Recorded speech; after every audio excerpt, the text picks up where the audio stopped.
और दीपक फर्टिलाइजर पे है। कमल सर रुकिएगा, एक बड़ा इंटरेस्टिंग टॉपिक है, उस पर चर्चा करते हैं। सरकार जो है फाइनेंस बिल में बदलाव के ज़रिए डेट म्यूचुअल फंड में जो इंडेक्सेशन का फ़ायदा मिलता था उसको ख़त्म करने की तैयारी कर रही है, यानी 1 अप्रैल के बाद नए वित्त वर्ष से ये सुविधा ख़त्म हो जाएगी। क्या असर पड़ेगा इसका, क्यों करना चाहती सरकार, आगे क्या दिक्कत आ सकती है या क्या बेनिफिट होगा, इस पर बातचीत करेंगे। मेरे साथ हैं कंप्लीट सर्कल के CIO गुरमीत चड्ढा। गुरमीत, स्वागत है आपका CNBC आवाज़ पर। ये जो फैसला सरकार ले रही है, अब प्रस्ताव रखा तो पास ही हो जाएगा, क्यों कर रही होगी और क्या इसका परिणाम क्या होने वाला है इसका? नीरज जी, काफी सारे परिणाम होंगे। क्यों कर रही है तो वो तो जब I think finance minister amend करेंगे तो उस पे तर्क देंगे। मुझे लगता है शायद प्रेशर भी है इंश्योरेंस से और बैंक लॉबी से कि लेवल प्लेइंग फील्ड हो, क्योंकि इंश्योरेंस में भी किया है 5 लाख के ऊपर के जो उनके गारंटीड इनकम प्लान है। MLDs में भी हटाया था, जो NBFCs के लिए नेगेटिव था। और हालांकि mutual fund debt industry Neeraj ji अभी भी मतलब ग्रोथ स्टेज पे 18-20 लाख करोड़ के एसेट्स हैं। बैंक FD 200 लाख करोड़ है, तो कंपैरिजन मेरे हिसाब से सही नहीं है। बट इसके इम्पैक्ट क्या है कि जो एक हमें हमें रिस्क कैपिटल चाहिए, तो एक तो फाइनेंशियलाइजेशन ऑफ जो सेविंग्स है उस पे इम्पैक्ट पड़ेगा, क्योंकि जो अभी डेफिनेशन है उसमें गोल्ड भी आ जाता है, फंड ऑफ फंड्स भी आ जाते हैं, इंटरनेशनल फंड्स भी आ जाते हैं। दूसरा, इसका बॉन्ड मार्केट पे बहुत इम्पैक्ट पड़ेगा, क्योंकि हमारा बॉन्ड मार्केट इतना डीप नहीं है। म्यूचुअल फंड ही है जो थोड़ा एक्टिवली लिक्विडिटी देता है, अदरवाइज जो बाकी सारे हैं, इंश्योरेंस है या प्रोविडेंट फंड्स हैं या सुपर एनुएशन फंड्स हैं, वो ज्यादातर होल्ड टू मैच्योरिटी है। तो इसका वहां भी इम्पैक्ट आएगा। तीसरा जो है कि हमें जो एक रिस्क कैपिटल चाहिए इंफ्रास्ट्रक्चर बूम के लिए, उसके लिए bond market, corporate bond market, capital market का और डीप होना जरूरी है। हमने पीछे देखा कि गवर्नमेंट ने भी ETF, भारत बॉन्ड ETF निकाला, जो PSU बोरिंग के लिए उन्होंने एक ETF बनाया था। तो थोड़ा सा मुझे हैरानी है कि क्योंकि हम चाहते हैं कि बॉन्ड मार्केट और कैपिटल मार्केट रोबस्ट रहे, तो ये डिसीजन उसको इम्पैक्ट करेगा। दूसरा, लिक्विडिटी थोड़ी सी कम करेगा।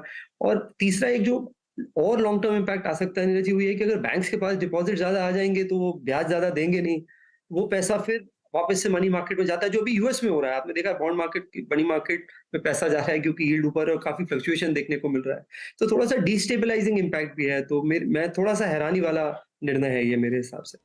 हाँ, ये किसी को मतलब अचानक से इन्होंने किया, ये हमको लगता है बैंक लॉबी की तरफ से प्रेशर रहा होगा कि डिपॉजिट मोबिलाइज करना है, उनके पास ज़रूरत होगी उनको, तो इधर से थोड़ा पैसा उधर की तरफ जाए।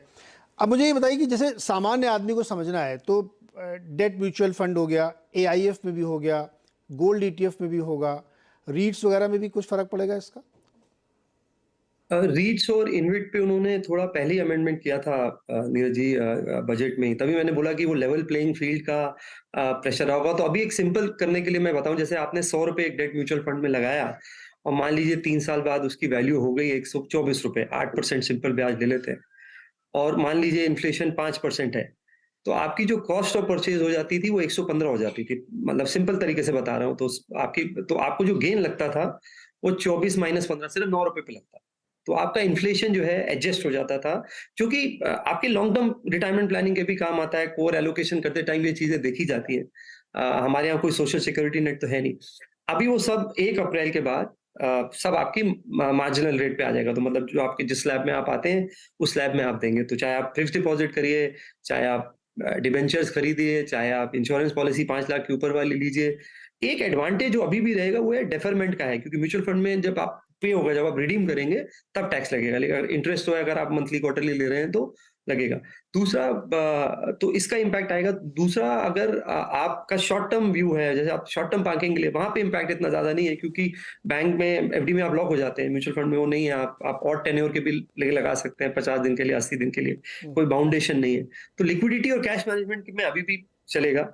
किसी को अगर ड्यूरेशन कॉल लेनी है तो भी चलेगा, लेकिन एक जो ये लॉन्ग टर्म सेविंग आप करते हैं 3 साल 4 साल वाली, जो कि ये पूरी कैटेगरी करीबन करीबन 15% है म्यूचुअल फंड के टोटल AUM की, उस पे ये जो है काफी इम्पैक्ट करेगा।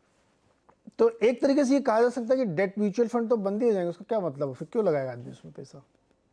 नहीं नहीं, ऐसा नहीं है नीरज जी। जैसा मैंने आपको बोला कि देखिए, पहली बात तो पुरानी इन्वेस्टमेंट्स पे नहीं लग रहा है 31 से पहले जो आप कर देंगे उस पर नहीं लगेगा। और अगले 5-6 दिन आप कर सकते हैं, तो एक तरीके से विंडो है। तीसरा, जो जैसा मैंने बोला कि मान लीजिए आपके पास 6 महीने, 10 महीने, 12 महीने का पैसा है, तो उसके लिए आपके पास ज़्यादा ऑप्शन नहीं है। वहाँ म्यूचुअल फंड आपको बेटर लिक्विडिटी भी देता है, कैश मैनेजमेंट सॉल्यूशन भी देता है, कई बार यील्ड भी बेटर देता है, तो यील्ड्स पे आ जाएगा। उसके अलावा इसमें एक क्लॉज़ है नीरज जी, जो थोड़ा इंटरेस्टिंग है कि 35% से ज़्यादा इक्विटी, हम्म, तो वो अगर आप मान लीजिए एक डेट फंड है जो 60% डेट फंड करता है और 40% आर्बिट्राज कर देता है। आर्बिट्राज भी रिलेटिवली एक तरीके का सेफर वे है हम्म, करने का। तो वो देखना पड़ेगा कि वो लूपहोल अगर कुछ फंड हाउस क्लब कर सकते हैं कि नहीं, प्लग कर सकते हैं कि नहीं। हम्म, बहुत सारे हाइब्रिड फंड्स भी आएँगे उसमें। हम्म, एक एक जो इसका रिस्क है नीरज जी, वो ये है कि बहुत पैसा ना ये small saving deposit, corporate FDs, credit वाली कॉर्पोरेट एफडीज़ में जा सकता है, उससे थोड़ा बचने की ज़रूरत है। क्योंकि अब यील्ड चेज़ करेगा इन्वेस्टर, और यील्ड चेज़ करने में कई बार आप गलत क्रेडिट कॉल ले लेते हैं, जो कि नुकसान कर सकता है। जैसा कि अभी यूएस में हुआ, करेक्ट, जैसा अभी यूएस में हुआ था कि यील्ड के चक्कर में बड़ा नुकसान हुआ वहाँ पे, बिल्कुल। तो वो हो सकता है। तो इस मतलब एक तरीके से ये फैसला जो है, मुझे ऐसा लगता है कि दबाव में लिया गया है, इसका कोई बहुत बहुत बड़ा रैशनल नहीं लगता कि इससे फ़ायदा किसको होगा। वैसे ये मान लीजिए कोई फैसला आप लेते हैं तो उससे किसी एक क्लास को बहुत फ़ायदा होता है, किसको इससे बहुत फ़ायदा होने वाला है? नीरज जी, बैंक्स को डेफिनिटली फ़ायदा होगा, क्योंकि डिपॉज़िट मोबिलाइज़ेशन तो बढ़ेगा ही तो बढ़ेगा। बैंक की एफडी में तो मैं वैसे भी इंटरेस्टेड नहीं रहता हूँ। नहीं, 6% ब्याज बैंक मिलेगा, 30% टैक्स लेंगे आप, क्यों मैं करूँगा आपके एफडी?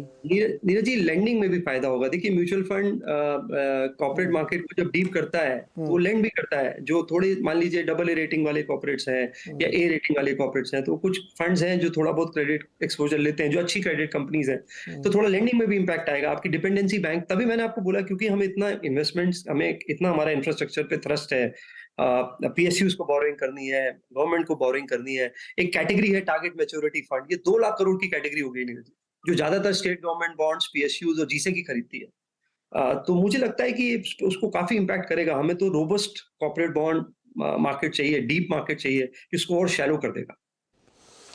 करेक्ट। तो ये स्थिति है, देखते हैं। हालांकि फाइनेंस बिल है तो ये जनरली पास हो जाता है, इसमें कोई दिक्कत नहीं आती, लेकिन बहुत सारे लोगों को निराशा हो रही होगी कि आपका इंडेक्सेशन का बेनिफिट यहाँ से जा रहा है। और एक जो गुरमीत आप कह रहे हैं ना कि बैंक के पास बहुत एक्सेस लिक्विडिटी पहुँच गई, तो करेंगे क्या वो? ये एक चैलेंज होगा बैंकों को, देखना होगा कैसे होगा। गुरमीत, बहुत बहुत शुक्रिया हमारे साथ जुड़ने के लिए और दर्शकों को एक्सप्लेन करने के लिए कि एक ये नया फैसला होने जा रहा है और इसका क्या असर हमारी आपकी लाइफ पे पड़ सकता है। गाबा सर, ये जो 3-4 स्टॉक लिस्टेड हैं म्यूचुअल फंड वाले, जैसे HDFC AMC लीजिए 4.5% नीचे है, आदित्य बिरला सन लाइफ AMC 2.5% नीचे है, UTI AMC 2% नीचे है, और निप्पॉन लाइफ भी 1% से ज़्यादा कमज़ोर है। इन चारों में कोई ऐसा स्टॉक है जहाँ पे आपको कोई अपॉर्चुनिटी दिखती हो आइदर साइड की? इनफैक्ट मुझे एचडीएफसी एमसी का ही चार्ट नजर आ रहा है, बाकी का चार्ट नहीं मिल रहा है मुझे। तो है तो भी 1664 के आसपास ट्रेड कर रहा है। मुझे लगता है 1600 की तरफ जाएगा, टाइम लगेगा। 1700 को स्टॉप लगा के चलिए, रैलीज मिलती है 1750 का स्टॉप लगाएंगे तो भी वैसा मिलेगा down side. Yes, is down HDFC MC. Down side में इसमें पैसा मिलेगा। खैर चलिए, अब देखते हैं किसको किसको मिलता है, कैसे मिलता है। अच्छा, अब सवाल की तरफ वापस लौटते हैं। धर्मेंद्र भदौरिया, ग्वालियर मध्य प्रदेश से हमारे साथ जुड़ रहे हैं। धर्मेंद्र जी, बताइए क्या सवाल है? सर, मेरे पास अडानी एंटरप्राइजेज के 70 शेयर है मेरे पास सर। ओके। ये मैंने 1998 में लिए थे, मतलब 1998 प्राइस में लिए थे। तो अभी सर क्या करना पड़ेगा, रुकना पड़ेगा सर, क्या करूँ उस पर सर? 1720 पे ट्रेड कर रहा है। गावा सर, क्या राय होगी आपकी इस पर? देखिए, लॉन्ग टर्म के लिए तो अच्छा है, क्योंकि जो लो है 1000 का वो बहुत स्ट्रांग है। यहां से और 1000 के बीच में लेना चाहिए और होल्ड करना चाहिए लॉन्ग टर्म के लिए, क्योंकि वो टेक्निकल लो है अदानी एंटरप्राइज का। अगर आपने गलत सारी जगह पे लिया तो दिक्कत आ सकती है, लेकिन मेरे ख्याल से the worst is over at 1000। तो नीचे आता तो लेना, नहीं तो नहीं, छोड़ देना है। नहीं, इन्होंने 2000 पे ले रखा है। गाबा जी, 2000 पे इनकी बाइंग है। इतने की पाएंगे, क्लियर नहीं आ रहा आवाज। 191998। सॉरी, क्लियर नहीं आ रहा, sorry, I can not here. 2000 रुपए।